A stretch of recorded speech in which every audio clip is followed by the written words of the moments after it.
اخبار جهان وقتی دیدیم کشورهای اسلامی ماشاءالله اینی کشورها، اما یک نفر صدا بیرون نمیکنه. همینجا کمک غیرت ما به جوش آمد. علت چیست که امروز کشورهای اسلامی صدای خود بیرون نمیکنه؟ به خاطر که مادر چون صلاح الدین وجود نداره.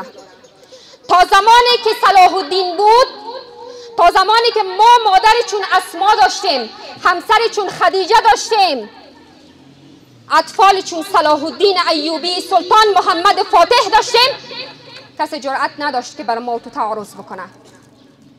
و امروز که نیست همون مادری که امروز صلاح الدین تربیت بکنه. پس وقت گریه نیست. بلند شو مادر عزیز که امت منتظرت است، بلند شو فرزند چون صلاح الدین ایوبی تربیت بکن.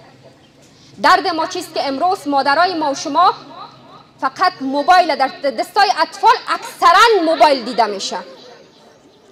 یکی از کارهای یهود تنها این نیست که میایم میکشه، امیال در درون خانه های ما هزارها نفر ما را کشته و ما خبر نداریم. عقیدهش کشته، فکرش کشته، تمرکزش کشته، غیرتش کشته، حیایش برده. دیگه چی کنه؟ از این که بهتر است که اونمون رقم غزه را میکرد، اما تو ما را میکرد دیگه. خویام یک نوع قتل است و ما خوش هستیم بته موبایل بته در دستش بته که یک دقیقه آرام شوم. خبر نداری که در اون موبایل چی را پخش میکنه. قرآن بته به دست فرزندت، قرآن بتم به دست فرزندم اگر میخوای این امت ساخته شود. آله تربیت چی هست؟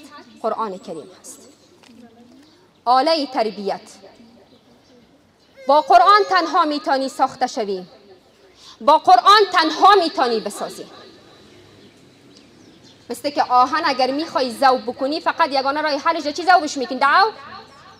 در خاک چی میکنی؟ در آتش.